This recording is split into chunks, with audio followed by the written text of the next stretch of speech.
Hey, John Rowe. The topic of the podcast together, and We should do a I'm podcast. excited. Roy John. Hey, John Rowe. We should do a podcast. The topic of the podcast together, and honestly, I'm excited. G'day, dorks, and welcome into Lords of Dorktown, a podcast all about anime, cartoons, and video games. I'm your host, Philip, and the dork joining me tonight, it's the long-awaited return of the cartoon cunt himself. It's Tyre. How you doing, brother? Yeah, pretty good. It was nice vibes listening to that intro track. I'm like, yes. Mate, back in-person recording. It feels like, I feels like I never get to record in person anymore. Yeah, it's been a while. Yeah. Because, I mean, we were supposed to do a bunch of recordings like 2 weeks ago, and then you had to isolate. Yeah, that was really fun. That was really fun. Watching you isolate. Yeah, with a 7-year-old and a small dog. Fuck that. Yeah. Yeah. Just massive fuck that. But we're not here to fuck spiders, mate. We're here to get fucking into this because I've been watching a new volleyball anime and I need to talk about it. Because if I don't talk about it, I'm going to explode. So I recently, after finishing the 3rd season of Kurasano Kuroko's Basketball, which is a basketball anime that I'm very fond of, the 3rd season was very good. I ran out of sports anime to watch and I found this series called 2.43 Seiin High School Volleyball Team. Okay. What the fuck is that title? So 2.43 is a reference to the height of the net of volleyball men's teams. Oh, I wish It is you a could see my cringe. It is a specific specific reference to the height that they have it at for competitions. Competition height for a volleyball net is 2.43 centimeters instead of the standard 2.4. Oh, wow. I know. Yeah. But 3.43 centimeters, you said. 2.43 meters, I mean. Yeah. So 2.43, this high school volleyball team, it is probably one of the most homoerotic things I've ever watched. It's yeah, and that's coming from you. Yeah, so, yeah. it's a lot. But basically it centers around 2 childhood friends that get separated when they're like in, I think, kindergarten or like middle school. No, I think they're in middle school. Like young. When they're young, like before teenagers, they get separated. One moves away to the city, and then in middle school, one of them comes back. So Kimichi Hajima comes back and to see Yuno Kurobu. I'm pronouncing all of that wrong. Yeah. But that's standard. Anyway, these two get reunited back in middle school, and one of them is a prodigy volleyball player, and the other one is a prodigy just when it comes to physical strength. He's very tall, he's very athletic, he's very muscular, but he cracks under pressure. And it's about these two coming together and a bunch of other ragtag guys to form a championship volleyball team. Do they all come together on the volleyball? In all the fan fiction I wrote, they did. But the reason I want to talk about this series, and it's kind of wild, but in the 12 episodes this series has in it, there's only 12 episodes out, they cover some gnarly topics. So it is revealed that Kimichi Hajima, Kick him on. yeah, anyway, Soy sauce. that guy, he was kicked out, or he left his Tokyo volleyball team after he, quote unquote, bullied another player so bad that they attempted suicide, which is heavy as shit. But then it turns out that, spoiler alert, by the way, for 2.43, just skip ahead like a minute, but it turns out that the rest of his team was sick of him being such like a Nazi about, technique about volleyball, that they convinced one of their teammates to pretend to commit suicide in a way to get him to leave the team. Wow. It's insane. And when it happens in the show, I'm like, what the fuck is happening?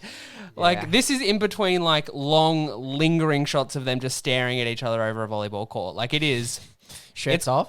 Oh, yeah, of course. No, they're shirts on.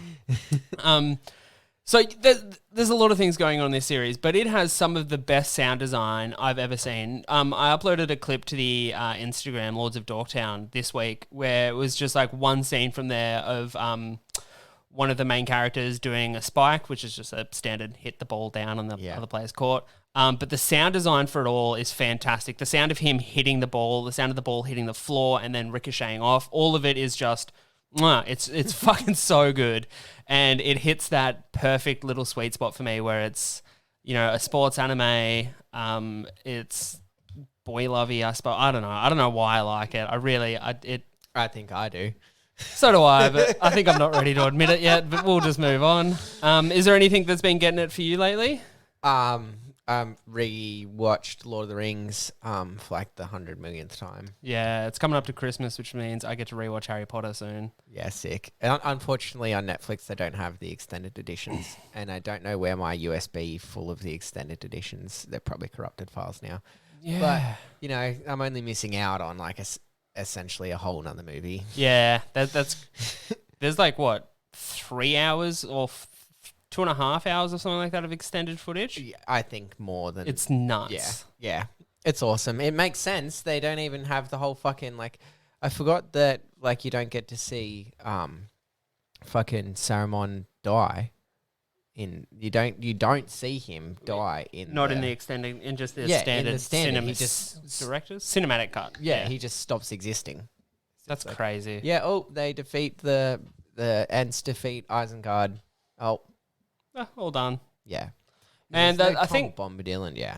I think those DVDs and maybe Star Wars DVDs without the new special effects are the only DVDs worth holding on to these days. Yeah. Like, I think I've got, like, there's a DVD shelf to my left and everything on there except for Avatar The Last Airbender I would happily throw out today. This is just DVDs. I just don't need them. Yeah. And I've been watching Avatar The Last Airbender because it's on Amazon Prime, I think it is. Oh, okay. Yeah, because they took it off Netflix, but it's on Prime. Man, speaking of stuff that they took off Netflix, they also took off Haikyuu, which is another volleyball anime, but I'm still fucking... That's all I want to talk about is fucking... which is... I reckon this is the first time in my life I've actually noticed when Netflix has gotten rid of stuff, and it seems to be happening a lot of times. Yeah. Aside from that, Critical Role and the Dungeon Dudes are getting it a lot. Shout out to the Dungeon Dudes. If you're into D&D... Look up the Dungeon Dudes on Netflix, on YouTube. The Dungeon Dudes. And it's just like, just watch a day, 2 days disappear. Just so much time has disappeared with the Dungeon Dudes for me. Yeah, they're really cool. Yeah, I've been watching their Shadows of Drakkenheim campaign as well as a bunch of Critical Role stuff because we've been playing D&D. We've been playing D&D. We've been playing a lot of D&D. In fact, I was even talking to past guests of the show, Courtney from the Loser Cartoon podcast, because they're playing D&D as well. Yeah. So it feels like all I've been doing is D&D lately. Yeah, I love it. Yeah, you're running 2 campaigns. So that's I'm running 2 campaigns and 2 podcasts now. Also, go check out What's Your Obsession podcast that me and friend of the show, Callum, have launched the last couple of weeks. It's a bunch of fun. An episode came out today about KFC and dehumidifiers. Very fun. Did he talk about fans? We've already done an episode of fans, I figured that would have to be the case, yeah. It turns out Callum's obsessions are white appliances, just like white good appliances, and my obsessions are anything that's going to kill me. KFC and skating. Good fun. But we should rip into the main topic for today, a topic that I'm incredibly excited to talk about. We teased it a little bit last week, but we are reviewing Inside Job, the Netflix series. I do have a little intro queued up here. Have you ever wondered who really runs the world?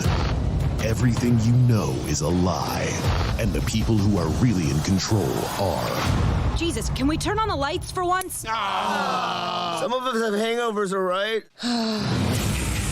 Our office manages every conspiracy in the world. Can you manage to show up on time?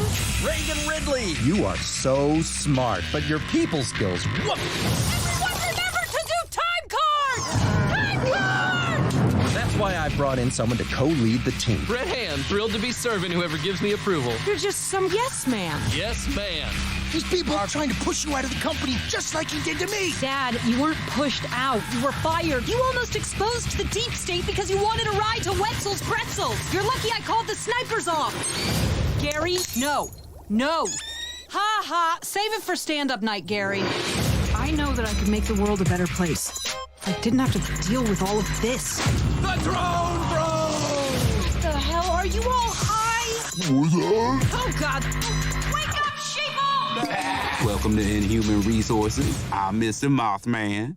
I'm a Mothman. Getting kind of sick of all the feedback on my personality. I've worked my whole life for this job, and I run the shit out of this office. But HR was right about one thing. I am difficult. Reagan! Suck my dick! So that's it. Netflix, the Netflix original series Inside Job. What an amazing series from the creators Alex Hitchens and Shion Takeuchi. Isn't it Hirsch? Hirsch. That's probably how you pronounce it. I'm pretty sure it is. I think we've already talked about it. I think we have to. Alex Hirsch. Anyway, the guy who brought us Gravity Falls. Yeah, that's why that name is so familiar. And yeah, I still pronounce it wrong. What did you say? Hitches? Hitches. There's from the creators of Gravity Falls, Rick and Morty, and the marvelous Misadventures of Flapjack. So this dude has done probably two of my all-time favorite series now. This and Gravity Falls, two, I would say, almost flawless animated series. Flapjack's amazing too. You still haven't got. Yeah, I still haven't got. I've been preaching the shit out of Flapjack since the beginning of this. I know. I do need to watch it, but we're not here to talk about Flapjack. We're here to talk about Inside Job. What an amazing series, starring some absolute bosses when it comes to voice acting. We got Lizzie Chaplin as Reagan Ridley, Clark Duke as Brett Hand, Andrew Daly as JR, John Mingalo as Glenn. I love that man. Yeah. If you can hear the rain, it's fucking hammering down here at the moment. Yeah, it's hammering down. Hopefully that doesn't come through. John DiMaggio as Glenn. John Mingalo. I'm pronouncing everything wrong DiMaggio. here. Yeah, amazing. Bender, Jake. Yeah. Killer Shark in Escape from Arkham, I think it is. Fuck yeah, that's right. Oh man, I haven't thought about Escape from Arkham in ages. He is in fucking so much shit. Anytime there's a big beefy dude, Joe DiMaggio. He's also in the English version of Princess Mononoke as well too. Oh yeah, okay. Yeah, he's in fucking everything. I reckon out of the voice cast we have, him and John DiMaggio and Clark Duke are probably stand out for me. Yeah. Because Clark Duke, I reckon, was Brett Hand is probably the funniest character. Him and Reagan are probably the funniest characters in this series. Yeah. Fucking having Bobby Lee come in. I fucking love Bobby Lee. He's hilarious. His Dr. Andrew, or the drug. Oh, doctor. yeah, Bobby Lee, yeah. Bobby Lee is a comedian, podcast host, fucking awesome dude. He's sober now, but he lived a crazy drug-fueled life, and it's just awesome to see him, play this drug addict and the whole sobering up thing that he does. That's really great. That's in the Flat Earth episode, which is my big Flat Earth wedding. Maybe my favorite episode in the series. Yeah. There is a few things I do want to talk about this series. I was initially pretty nervous when I saw the trailer for this. You know, a series built around the main concept being that we're following, 5 people who run the deep state, and that all conspiracy theories that you've ever heard are real, and the government is trying to cover up everything, and the secret shadow government not only exists but also is incompetent and a bureaucratic nightmare. But I thoroughly enjoyed how they handled everything. I thought everything was done in a way where it was funny first, not offensive first. You know what I mean? Yeah. Everything was funny first, and then whatever it needed to be second. But it felt like the funny always came first. Yeah, they set up. That's as the same. I had a bit of reservations. It's you could try really hard with this whole idea of the shadow government and putting in all this stuff. But it just seemed like it was a really fun setting to tell a story. Such great world building. It could have been. It's almost inconsequential that she is working for like this shadow government. Yeah. Like it's not like an overbearing thing. It's just like, oh yeah, that's right. That's halfway through some episodes, and then they'll cut back to these triangle-headed cloaked good. figures, and you're like, oh yeah, that's right. That's This is what, happening yeah, here. that's the crux of the show. I was initially very worried in the first episode when they introduced Reagan and then they introduced her father, her drunken father, Randy Ridley. Yeah. I was whose voice actor is Kristen Slater, by the way. Amazing. I was initially worried that, okay, so we're just doing like a Rick and Morty thing here. Is this what we're doing? The drunken old crazy professor and the young kind of naive person. But those roles are completely shattered. This is not although initially it feels very Rick and Morty, this is not a Rick and Morty archetype. They break that mold so quickly. Like Reagan's not lacking in any self-confidence. She's lacking in social skills, which is a similar thing to Morty, but like she's a boss bitch. Like, she's getting shit done. She is a world-class inventor in her own right, and leading this group. And I think it's fucking awesome. I just like the idea having like a sci-fi or a magic or something in these fun adult cartoons is a really easy way to produce comedy. Like, you're like, oh, now I have a super fucking death ray or like whatever you want. I found that the like not only like the world that they've built around this is so fun and imaginative, but also the kind of little details that they put in everything, where it's just, you know, the little storylines that they have like sewn throughout. Like I loved every reference to Tupac and Biggie living happily together, and there's so many references to Tupac and 3Pac throughout the whole show. I fucking loved it. Every time I heard a reference to Biggie and Tupac, I was like, it's like such an OG kind of, I was going to say myth, but it's conspiracy. Yeah. And the references to the reptiles and the flat earth and the hollow earth and like... My favourite joke in the whole series is in that reptile, the reptile episode, I think it's episode 3, where Reagan has to invent the fake hands to hug. Yeah. The joke where they're like, the two lizard people are discussing how big of a year they've had. And they said, oh, it's been a big year for us. We got K-Rool and Smash. And I fucking lost it, man. That was the funniest thing. Yeah. Just like a shadow government trying to organise getting K-Rool and Smash just tickled me so much. Yeah. And just that whole bit with like from early on, this whole thing of Reagan not being able to hug and her social skills and all of that when it comes later on in the episode when they go inside Reagan's mind and you get to see the damage that her dad had done. Yeah, it's fucking awesome. Like it's really well set up from beginning to end. It's a good character arc. Like there's good development. She's a fun, relatable character. Like I think I agreed. And I like how the whole series focuses around character development for just Reagan and maybe a little bit of Brett sprinkled in there, although he doesn't really have like a character arc, so to speak. He just gets less naive, I guess, about the whole thing. It's almost just a setup for a potential character arc. Yeah, and I love how Reagan's the only character we get a real arc in, because all the supplementary characters around her, like her group, is fantastic, and I don't want any of them to change. They're awesome. I like every single one of them is fantastic. Glenn Dolphin, man, like that. The so only dumb. I love it. The only one in their kind of group that I don't enjoy is the mushroom guy. That's just because he reminds me so much of Roger. Your dick? No, sorry. A little blue mushroom thing? No. My the fungus on your ass? To steal a joke from Australian comedian Nick Carr, my dick looks like a cow udder trying to push out a cherry tomato, which is the worst thing I've ever heard.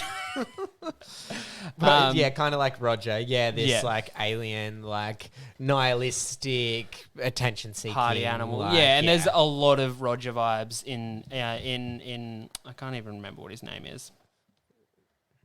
I can't remember. The fungus guy. Yeah, the mushroom. Yeah, fuck knows. Magic Mike, a That's psychedelic mushroom-like organism from a hive mind deep inside Hollow Earth with a dry, sarcastic demeanor and the ability to read people's minds. He does get some good comedic payoff when it comes to the mind reading. Him reading Reagan's mind during that My Big Flat Wedding. Yeah, My Big Flat Earth Wedding. Is so funny. Play on My Big Fat Greek Wedding, yeah. I got that one. I've never seen My Big Fat Greek Wedding. Yeah, neither have I. It's not my jam. But out of all the characters that we get introduced through the series, did you have any that you liked more than the rest, or anyone that stuck out for you? Because I've got two.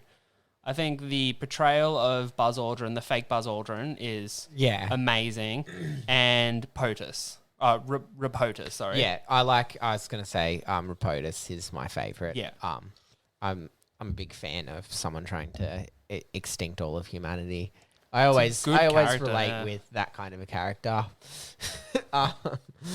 Concerning to the guy sitting next to you in the room, but sure, I'll move on.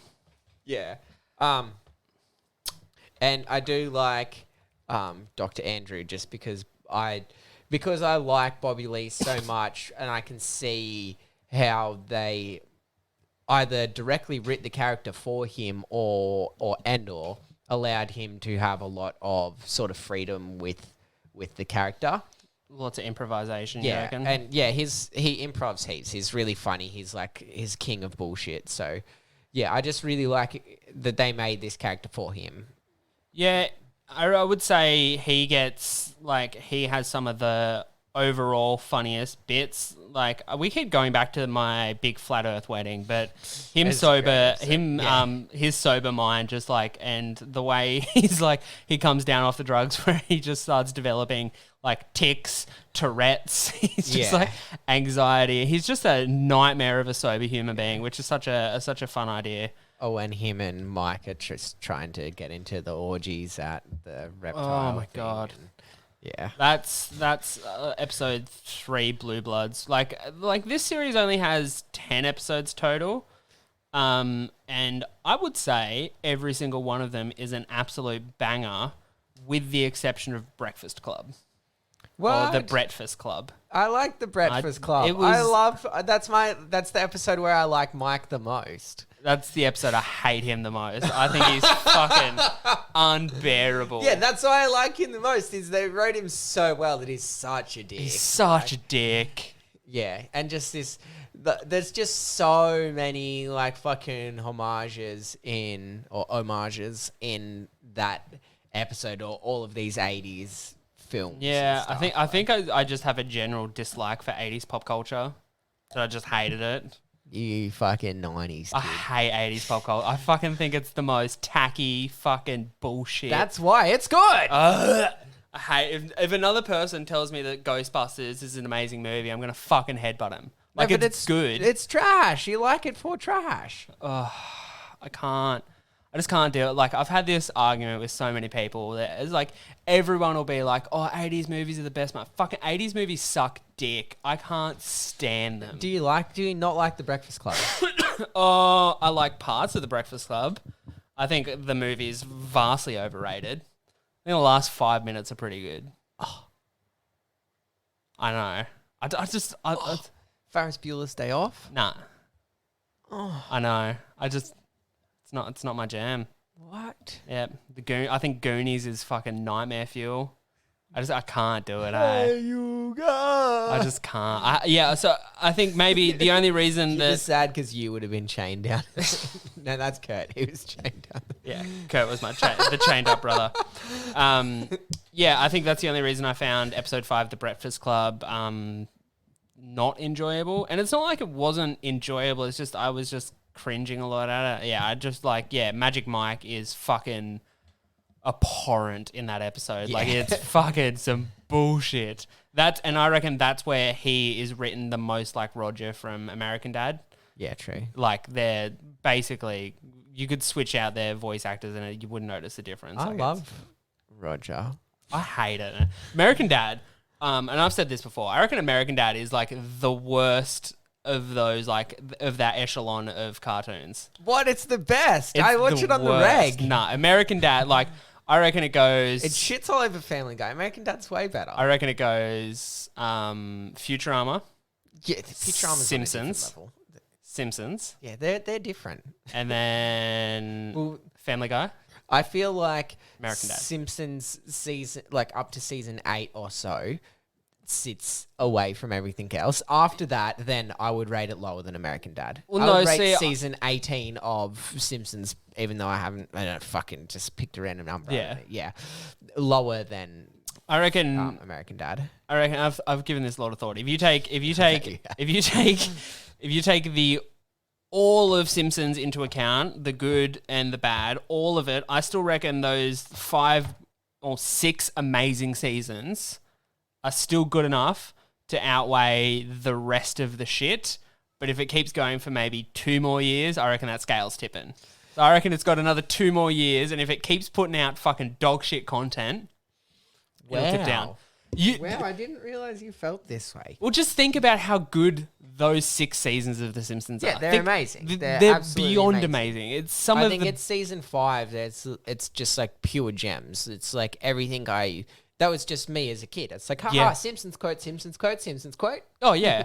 literally, there's like a 40 episode run of Simpsons where every episode you look at and you're like, oh, this is one of the best episodes ever made. Yeah.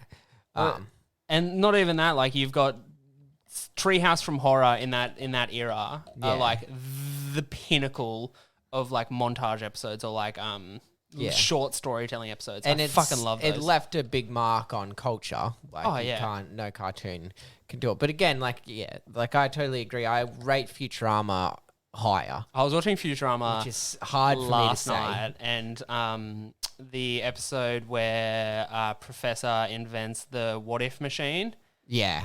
Oh my god, tears were streaming down my face. I was laughing that hard at some of the jokes. Yeah, it's so good. It's fuck, awesome. I just want to talk about Futurama now. Yeah, Futurama rules, but we're not talking about Futurama. Although we do have an episode that's quite similar to Futurama in this series, where episode 8, Buzzkill, where they go to the moon, which was very reminiscent to me of the first episode. Whalers on the moon. We carry our harpoons, but there ain't no whales, so we sing to ourselves and sing our whaling tunes. Yeah. God, I fucking love that show. Yeah. God, it's so fucking good. I know, it's awesome. Let's do a Futurama episode. Yeah, fuck yeah. We're not we're scrapping this episode. Inside Job is fucking, it's great, but it's whatever. It's amazing. It's Let's awesome. talk about Watch Futurama. It. Yeah, but Futurama. Tell you what else has been good. The last ever Adventure Time came out, Wizard City. It's awesome. Adventure Time Distant Lands. Let's put a pin in that because I do want to talk about that. But yeah, so episode 8, Buzzkill, the episode where they are off to the moon to visit the colony that was set up by Buzz Aldrin and the other first astronauts, a free love and sex community. Then the US government had to then fake the moon landing, hire a crisis actor to play Buzz Aldrin, and now that they are revisiting the moon, they have to get rid of the crisis actor Buzz Aldrin. All of this is great. Yeah, everything around this is amazing. Such a good take on the moon landing being fake conspiracy theory. Like, it's such a nice... We've had the Nazis live on the dark side of the moon, or the moon's fake, or it's hollow, or they never went up there, or anything like that. No, they went there. It became a lunar sex cult, and that's why they had to fake it. Yeah. But like, what a Chekhov's gun to the setting up of the Nazis on the dark side of the moon, and then just never introducing them. Yeah, because it was the first thing they say. They're like, "Oh, don't go over there. That's where the Nazis of the moon go." I was like, "Rightio, that's going to be our villains for the episode." And even then, like, you see a car crash into the lunar kind of camp, I suppose you could call it, the lunar colony. And you're like, oh, that's the Nazis coming to track it, but it's just Reagan's father. And it's just like, they never met the Nazis. Yeah, well, I love that because that's like, it's an overplayed conspiracy. Yeah. And the same with the whole hollow earth. They're like, oh yeah, the earth's hollow. They don't really bother with that. That's the thing. Like, a lot of this whole, sorry, I got a really shitty throat at the moment. This whole shadow government conspiracy thing is inconsequential. Yep. Like it's there and it's fun to pull on a bit every now and again when they're using it to drive plot points or to have a gag, but they're not leaning on it as a crutch the whole time. Yeah. Like it really could have been something else. Yeah, exactly. I found the a range of conspiracies that they tend to focus on were conspiracies that I think are interesting and less harmful, if you know what I mean. Yeah. I was shocked when there was zero COVID mentioned. COVID is not mentioned throughout the whole series, which I think is ballsy. Yeah, I think they did that intentionally. They played with the old classics and they stayed away from anything that's too hot No topic Trump and all of that. No Trump, no COVID, none of the big new, no emails, no sex dungeons in pizza basements, none of that shit. Yeah, they kept it with the classics, which I think was really, really smart and effective. Like, yeah, I liked it. I thought it was amazing. The animation was fucking awesome. In the second episode where all of the clones are like getting morphed together. And that's the thing, I watch a lot of corridor crews, like VFX artists and animator artists, like react to, like, I really like to pick apart where CG is used and what's hand-drawn and where the transitions are and stuff. So hard for me to tell. I think they did it on that big Akira-style fucking sludge monster. Yeah, okay. And I think they maybe did it at, like, particle simulations on some of the smoke that they do, but it's, like, they must do a good, like, a pass or two over the top of it to fix it. It's fucking amazing. It's really well animated. It's the smoke is beautifully flowing. The flesh tones and amalgamation creature that they made was awesome. Like, I think it's really well animated as well too. It's awesome.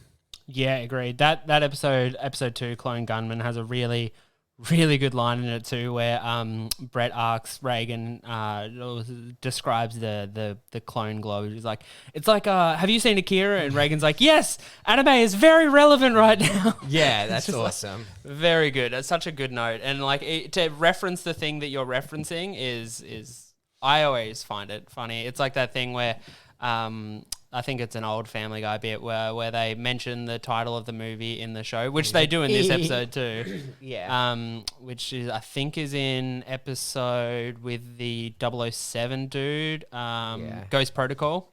Another great episode. Yeah, I like that. They just be a bit meta to be like, yeah, we are. Like, this is a thing, and it's... I think that's a good way to do it. It's better than pretending like you didn't reference or pay homage or take from an idea. Getting a bit meta is always good. I think it was interesting too that although we said it just before that they didn't go into like any current conspiracies or anything that's, you know, too new, but they were still willing to stick the absolute boot into Jeff Bezos. They fucking stick the boot in so hard. Fuck yeah. Again, in one of the most referenced episodes, this fucking episode, My Big Flat Earth Wedding, they stick the boot into fucking Bezos so fucking hard. I think they did. I don't even think it's hard enough. I think they did an accurate portrayal of what it's just like Bezos is like. Every line out of his mouth is fucking the worst thing anyone has ever said. It's so good. And I think they did all right by playing it. Like, they could have made him over monster. the top. Yeah, but they just played it like real middle of the road, and you're like, oh, that's too fucking real. Yeah, it fucking stings. Like the line about him having to pee in a bottle and unfair work conditions and stuff like that. It's just like so brutal. And just the absolute hissy fit he cracks when he finds out that he's the second richest person in the world. And he's not getting killed first. That's so good. Yeah, fuck that cunt. Like, yeah, fuck Jeff Bezos. Yeah, it's so morally fucked up to be making people work for so little wages under such shitty conditions and earning fuck tons of money. Fuck that shit. You forget though, Tayo, he did that so he could go to space. I mean, isn't that a worthy sacrifice? Wow. Millions of people suffering so he can go to space. Take Shatner up there. That is pretty good, though. I'll give him that one. He did all right. Yeah, recovering alcoholic offered him some champagne afterwards. That's fucking... He's just like...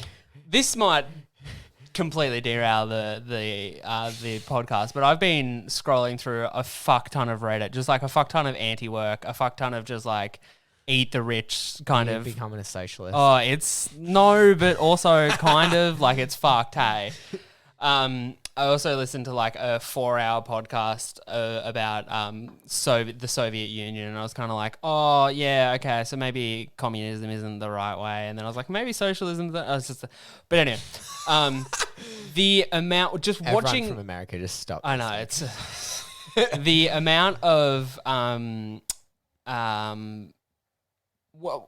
watching the ultra wealthy talk and have interviews, and how completely disconnected they are from just any fragments of reality is it's mind-blowing. It blows my mind. Yeah. You could have $100 million and be closer to being homeless than being Jeff Bezos. You could have $1 billion and be closer to being homeless than being Jeff Bezos. It's like 1 million seconds is like 12 days. 1 billion seconds is 37 years. Jesus Christ. Yeah, like people don't really comprehend. It's so hard to. That's such such a large number that it stops being normal. You know what I mean? Yeah, if a grain of rice is like $10,000, this motherfucker has like fucking 20 kilos of rice. It's fucking it's nuts. crazy. It's nuts. Jeff Bezos sucks. Yeah. Pay your fucking taxes. Yeah. But moving on to brighter topics, the 2-part ending. Fucking Soviet Unions. Mate.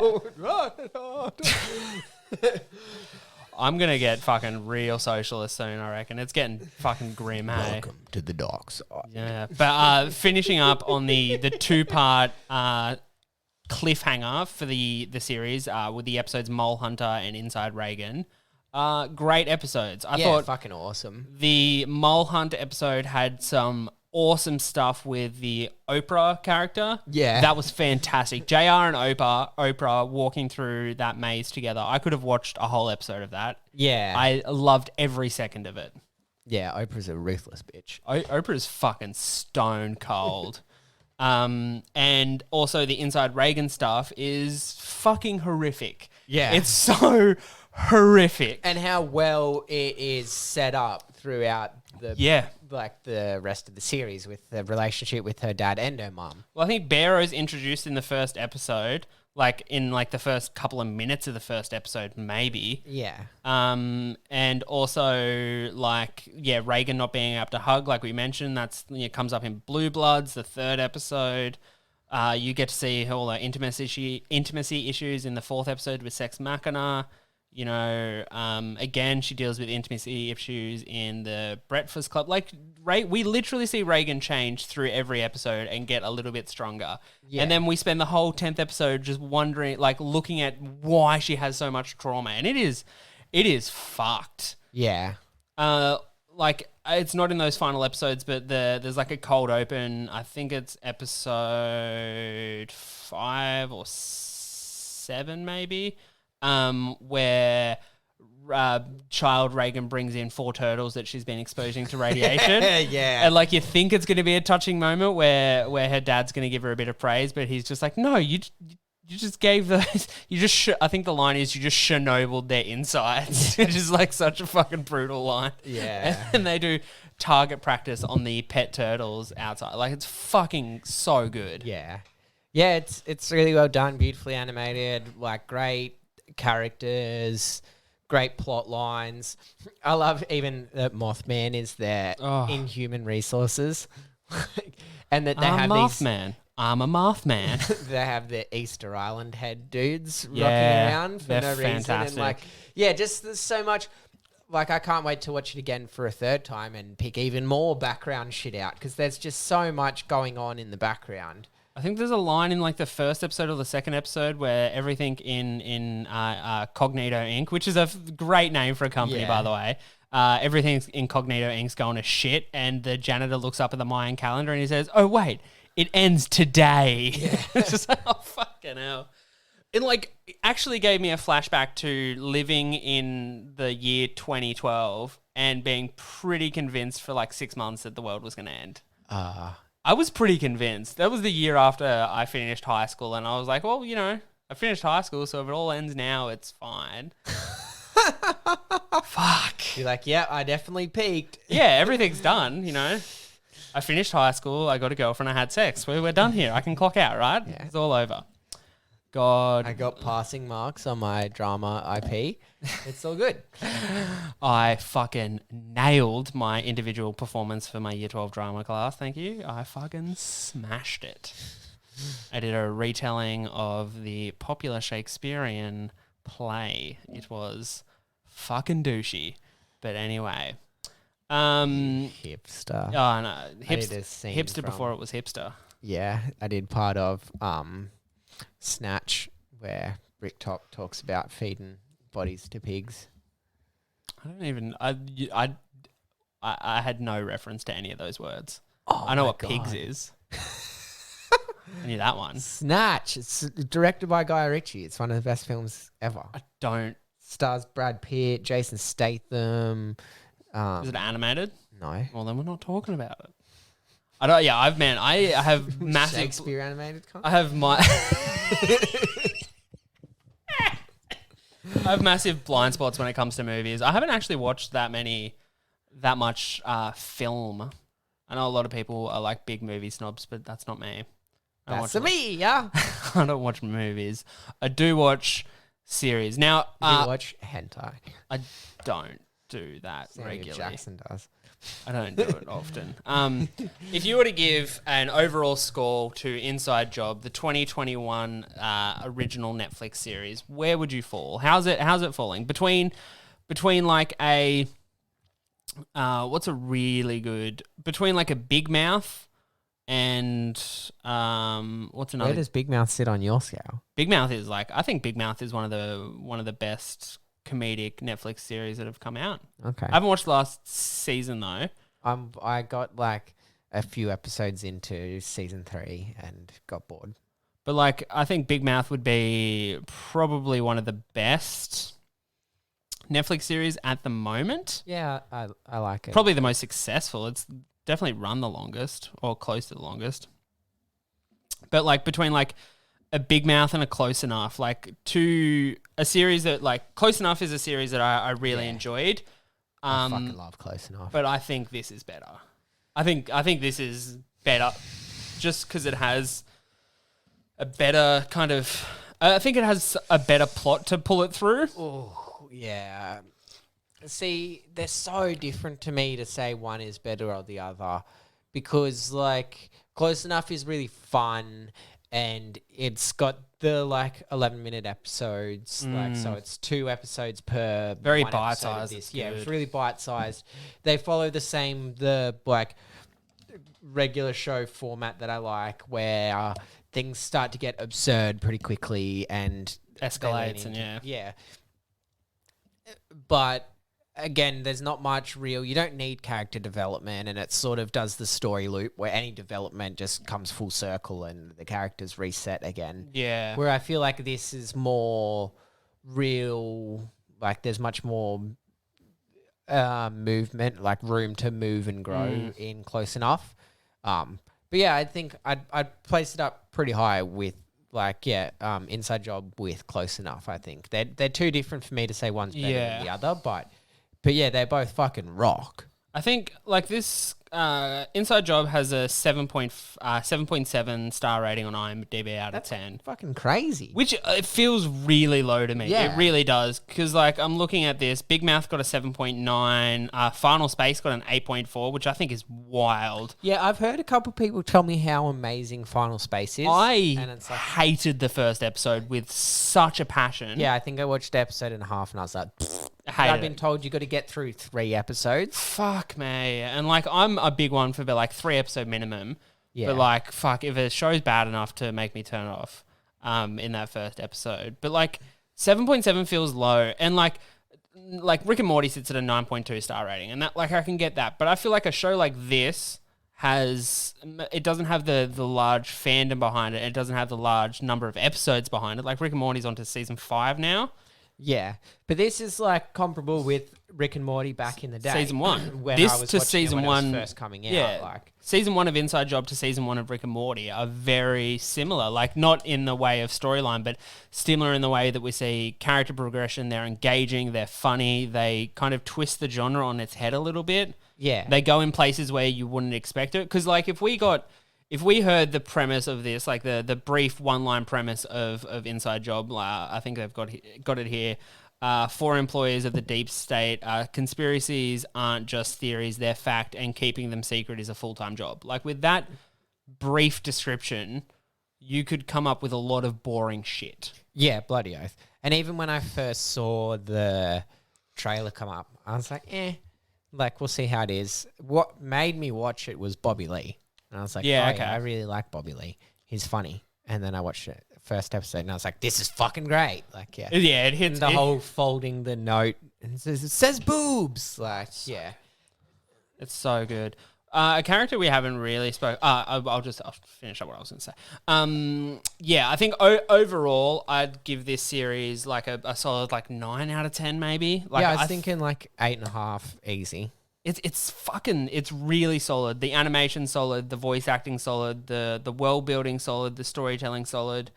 I think the only negative I could say was just I found Magic Mike kind of really grating, and That's why I liked him. he was just fucking too much. He did my fucking head in. That's about the only negative I can say. There's so many good things, but a character that I do want to quickly talk about is Glenn Dolphman. So he's a half human, half dolphin hybrid that was a result of a genetic experiment which was done by Glenn In the Cold War. in the Cold War. Glenn was the one that did it. We get that little bit of trivia in an episode later down the track. What a nightmare. His fucking scenarios. So good, man. But his dolphin squeaks, I think some of the like best timed like sound bites in the whole series. And it's he's such a unfortunate looking character. Oh, Like, he's so ugly. yeah, and the way that his fucking tail like makes his pants hang down in his ass. Looks like he's and, got a like, shit in his. like It's just when you used to wear skinny jeans, it was very remnant of that in my fuck. mind. It kind of is too. Yeah, man. That's rough.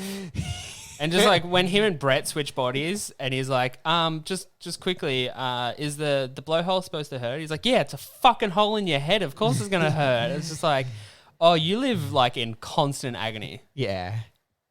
Huh. Oh, little mouse. The little mouse in the studio. Oh, it's going up the wall. Fucking, you shouldn't be able to do that. That's terrifying. Just watching a mouse climb a wall. Anyway. It's a brick wall, bro. You climb the corner of a brick wall. It's not that hard to do. I don't like the fact that I know that they can get up now, but anyway. My whole skin's itchy. Let's move on. Inside Job. Great. 9 from me, 9 out of 10 from you, 8.5 out of 10 for Tayo. Now, you mentioned Adventure Time. I want to circle back onto this just before we start wrapping up.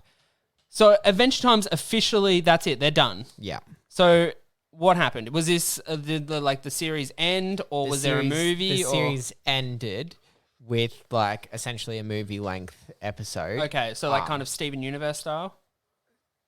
I assume so. Yeah, I've still Yeah. not got around Steven Okay. Universe, but now they've just released. I think it was like 3 or 4 Distant Lands they called it, which were like hour-long like episodes, like afterwards set. They were just about the characters. It's just sort of enriching the universe. But yeah, okay. like Adventure Time finished, and I cried my eyes out, and it was amazing, and it was beautiful, and. So and- without spoilers, were you happy with the conclusion of Adventure Time? Did you feel like the narrative had run its course and Yes. it ended in a satisfying place for all the characters? Yeah.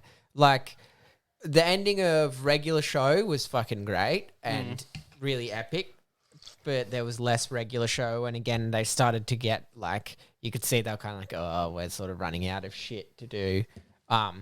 But Adventure Time was amazing from from start to finish, and that final episode, everything you wanted to happen happened.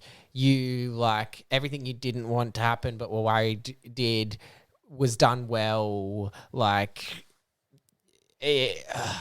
fantastic, fucking fantastic. The fact that I know it's got an end now makes me want to watch it, because Yeah. now that I know that I can theoretically finish it, like I'd skip the first 3 or 4 seasons of Adventure Time. Yeah, I've seen most of that. I think probably just do the first 3, I'd say. because I think the last time I saw Adventure Time, Jake had lost his vine arm. Finn. Yeah, Finn had lost his vine arm. He got it pollinated by a bee. Oh, breezy, yep. His dad came back.